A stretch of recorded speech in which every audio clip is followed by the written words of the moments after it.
Welcome to the Lee Etzler Show, a weekly wrap-up and analysis of Churubusco High School Football.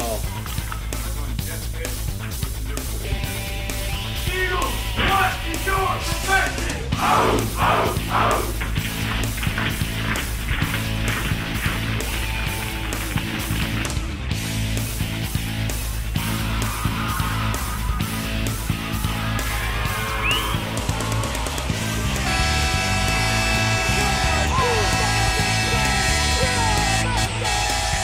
And now your host, Big Daddy Don Hyatt. Hi, welcome to the Lee Etzler Show. I'm Dave Crable, sitting in for Don Hyatt. This week we'll be talking with the coach about the Eagles' spectacular first-round sectional win against Adams Central. With the win, the Eagles will go on the road to play state-ranked Southern Wells. Also, we'll be talking with senior members of the offensive line, so stick around. We'll be right back after this. I lost my job and I needed help with different things like prescriptions and energy assistance and stuff. So I contacted United Way. They was the first ones that I could think of. And I went to the agencies that they gave me a list of and got the assistance that I needed from them. Because I received the help from United Way, then I'm volunteering my help out to the community, giving the help that they need. Hey football fans, do you want to keep track of Churubusco High School football games? Log on to busconews.com every game day and watch up-to-the-minute pregame, halftime, and postgame interviews with head coach Lee Etzler. Stay connected with your computer or on your cell phone. busconews.com. When you can't make it to the game, it's the next best thing to being there. The Lee Etzler Show is brought to you by the United Way of Whitley County, busconews.com, and the Churubusco News. Welcome back. We're here talking to Coach about the Eagles' convincing sectional win over Adams Central. Lee, congratulations on a big win for your kids and your program. Thank you. We played well. Most important circumstance of the win is we get to play another week. We've had years in the past where we didn't show up every week in the sectional, and it's cut our season short. So we get to play another week. We're going to have to play well again to advance, but we did play a pretty good football game last Friday. Last year they came to town. You guys you were 8-1. I think they were 8-3-6 last year. Kind of cut your season short. This year they came in. You guys just dominated them. Yeah. Well, last year, we started off the game fairly well. I don't think we're prepared for some of the circumstances that happened in the football game. We started up 16-0 and actually had another touchdown called back. We were moving the ball pretty well. We were getting some stops on defense, and things kind of slowed down after that. Got to a point where things were slipping away, and we did not handle that very well. Defense played great the other night. It seemed the offense played great. You guys were clicking on all cylinders, Lee. Yeah, and we need to do that. I've said before, we've seen different aspects of our football team be pretty good throughout the year. Don't know if there's been too many times where all aspects of our team have played pretty well, and we were pretty close to that last Friday night. We saw best game by our offensive line Friday night. We played as well as we had all year up front.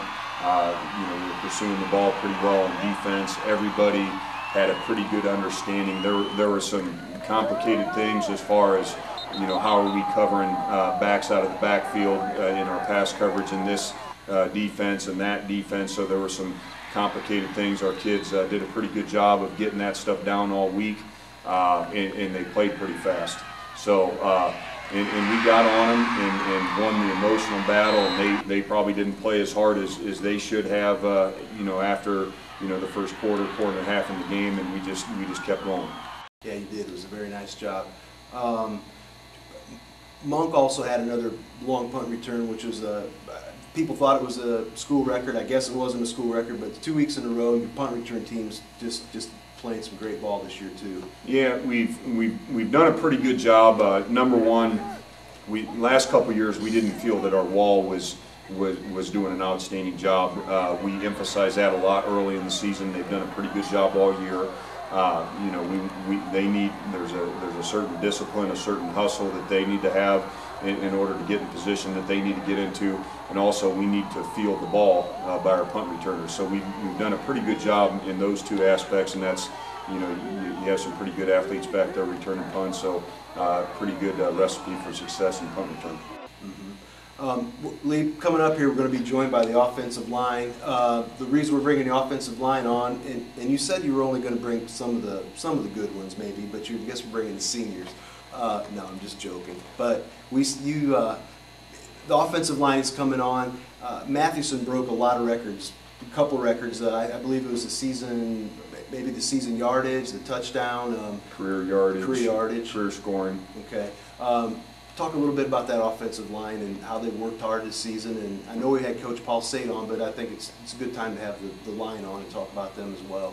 Yeah, well, I mean, Kyle Mathewson's a very good running back, and anybody that watches, you know, us play on Friday nights understands that. So, but he still could not do what he's done and have the successes he's had without our offensive line doing a pretty good job.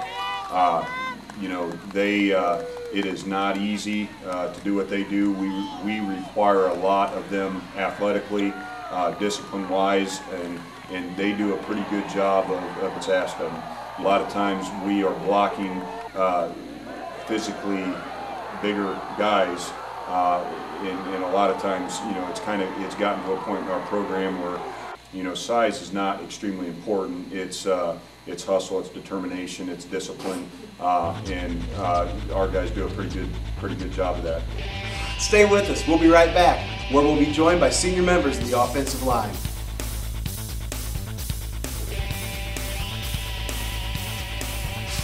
I lost my job and I needed help with different things like prescriptions and energy assistance and stuff. So I contacted United Way. They was the first ones that I could think of. And I went to the agencies that they gave me a list of and got the assistance that I needed from them. Because I received the help from United Way, then I'm volunteering my help out to the community, giving the help that they need.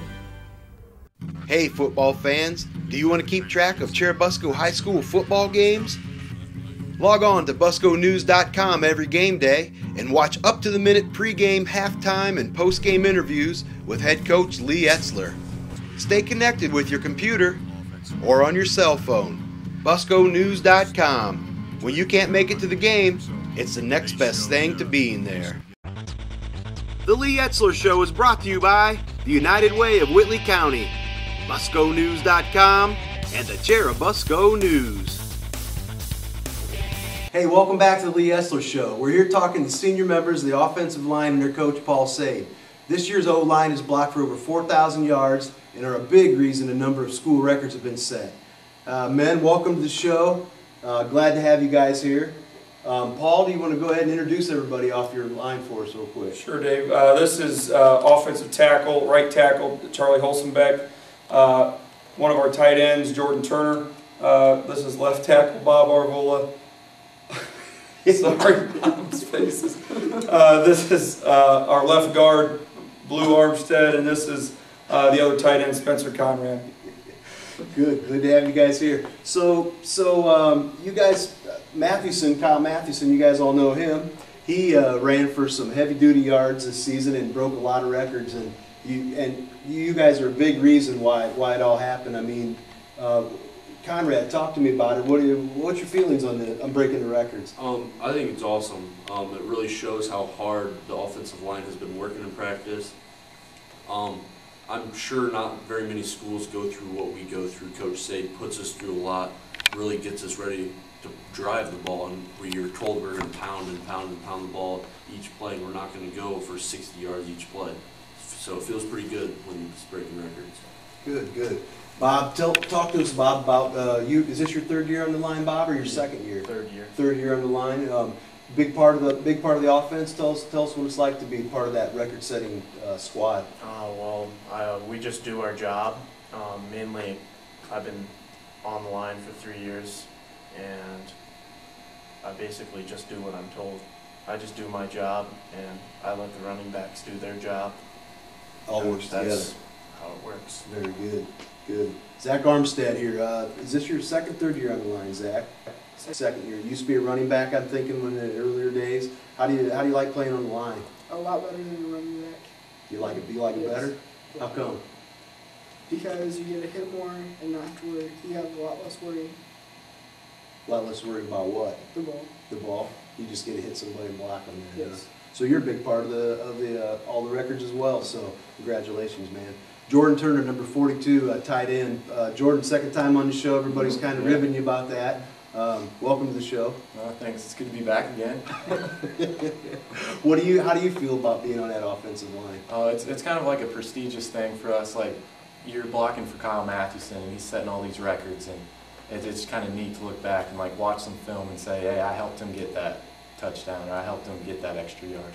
Right. Good job. Very good job. Charlie Holzenbeck, senior, number 51 back here. Charlie, second year, third year? Second. Second year on the line. So what's it feel to be part of the record? A lot of pride, I guess. And these guys mostly, they've said about everything else, but just the pride that goes into our work, because like Conrad said, we go through a lot. He puts us through a lot. They expect a lot out of us, but that's pretty much it. Jordan, tell me about, talk to us about the Adams Central game last week. Last year they came in and knocked us off. How rewarding was it for you guys to come out and beat Adams Central this year? It was a pretty good feeling coming out. We just came out hard. We hit them hard, and you could tell early in the game we defeated them a little bit, and they didn't want to play after we hit them. Mm-hmm. And after the game, it was a good feeling. It was a great game. You guys played a fantastic game. Conrad, talk to us about Southern Wells this week. Southern Wells is going to be a big battle. Second game of the sectional. It's going to be a battle down there. Are you guys ready to play? Oh, definitely, definitely. We started practice off today pretty well. Today was defense, but we do offense, and the line really got after it, I felt. We had a few mistakes, but we worked through it, and we're going to go from there. We want to thank the senior offensive line members for being here today, talking to us about setting all the school records. Stay tuned. We'll be right back to talk to Coach Etzler about the Southern Wells game this Friday night.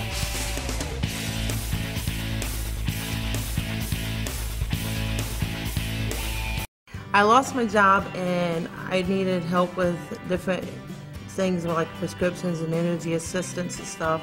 So I contacted United Way. They was the first ones that I could think of. And I went to the agencies that they gave me a list of and got the assistance that I needed from them. Because I received help from United Way, then I'm volunteering my help out to the community, giving the help that they need.